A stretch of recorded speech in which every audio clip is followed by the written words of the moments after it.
13 years of revenge in the making. This is going to be a very long story, so I hope you got your soda and popcorn. I also hope it's in the right subreddit. All fake names for obvious reasons.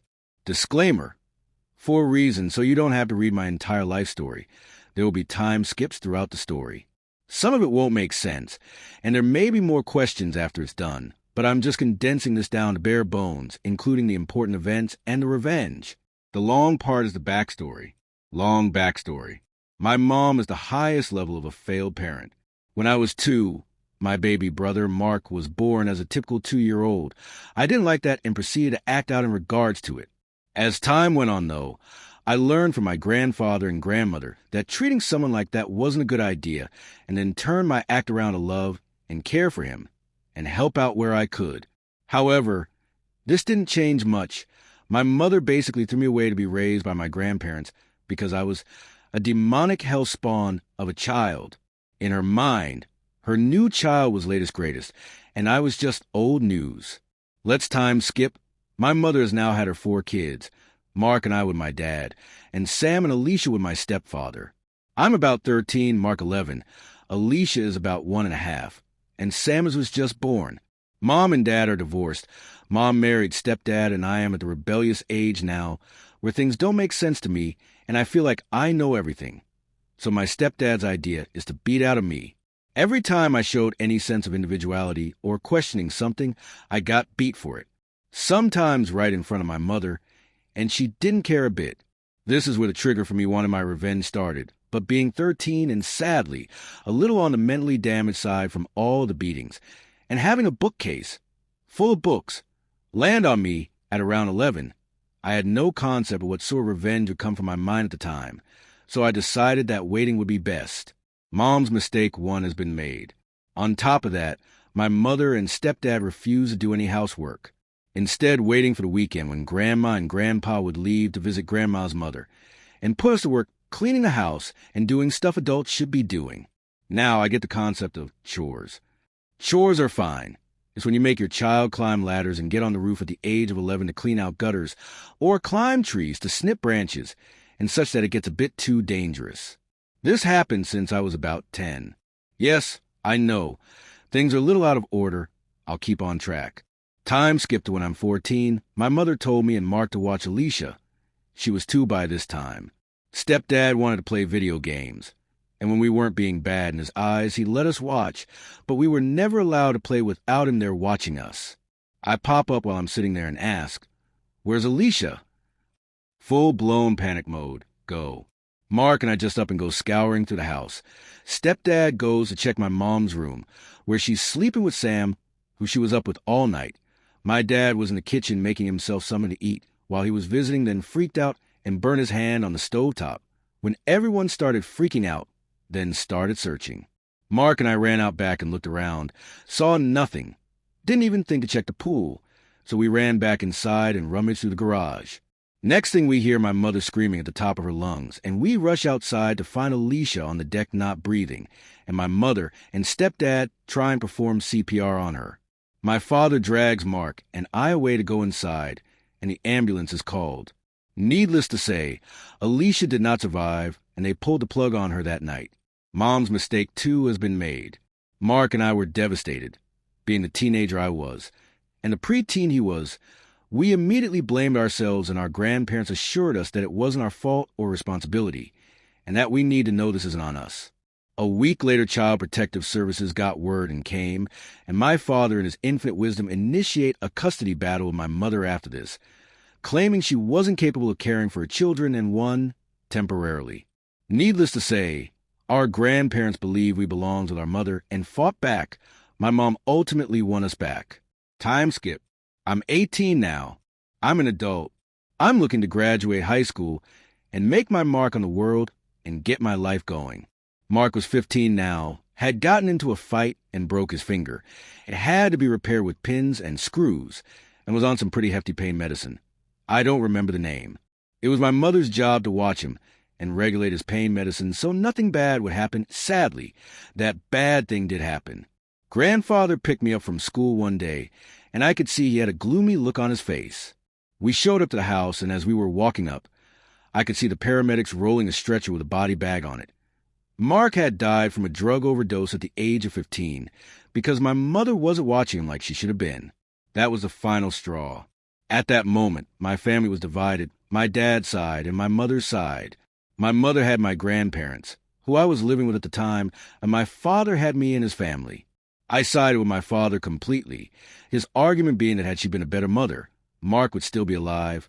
And what's worse, Sam had been taken away by CPS, Child Protective Services, and put in foster care. My mother was never allowed to raise children again, and I never saw my half-brother ever again. I was now an only child. My mother had destroyed the life I knew with her neglect. So I was going to ruin the rest of her life any way I could. Revenge time. This woman caused the deaths of 2 of my siblings, and I never got to see my living half-sibling again. Abused me mentally, emotionally, physically, took away my childhood. And every time I look at her, I can't help but see with unmitigated rage. The first revenge. My grandfather had basically been my best friend. He took me in, cared for me, taught me all sorts of different skills. He had one flaw, though. He was too kind for his own good. Something my mother maliciously preyed on after the deaths in the family. My grandmother gave up hope and just diverted to his opinion on everything. So I made it a point that every time she tried, I challenged her on in front of them, made sure she had to fight for what she wanted. I always lost.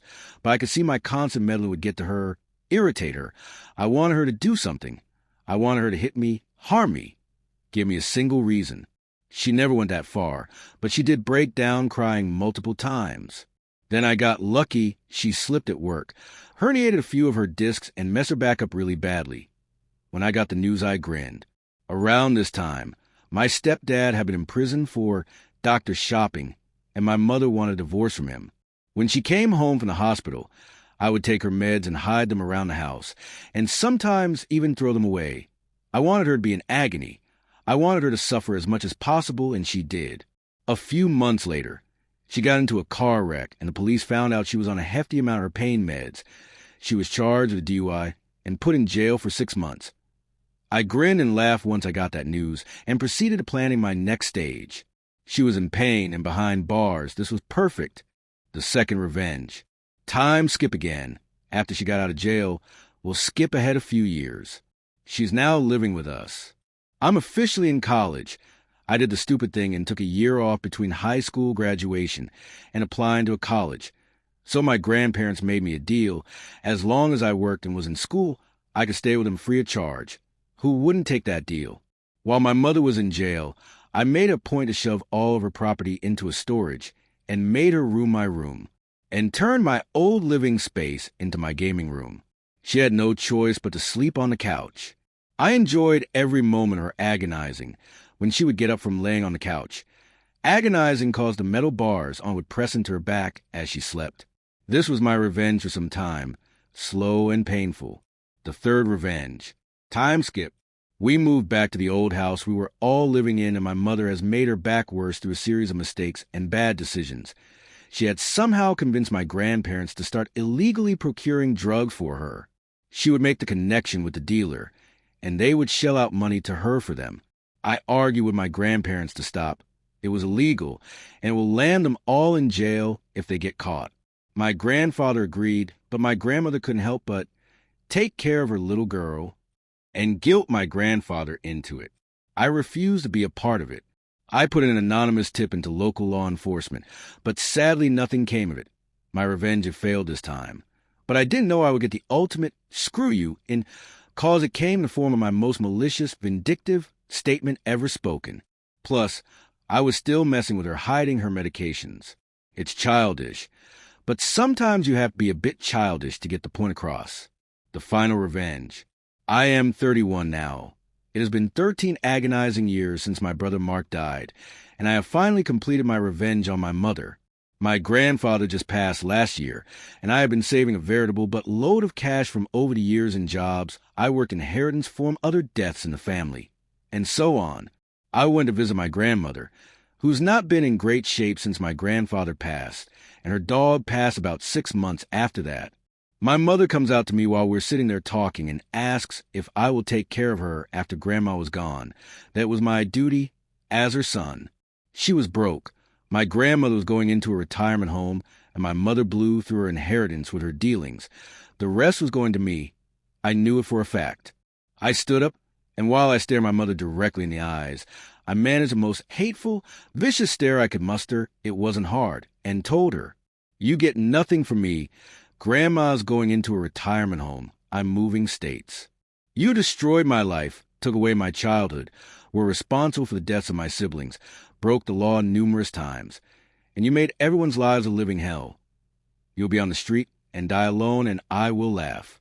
I never loved you, and I never will. You will never see your grandchildren if, when there are any, you will not be at my wedding. You will never be mother to me again. Rot in hell." My grandmother's jaw hit the floor, and my mother burst into tears. I had finally broken her and got my revenge. It may not seem like much to you all, but that moment was heavenly for me. It felt amazing to finally know I've got my ultimate revenge after all these years, and damned her to suffering. My grandmother is going into that retirement home in about 3 months, and I'm helping her move her stuff, so there will be no chance of her little girl weaseling her way out of her fate.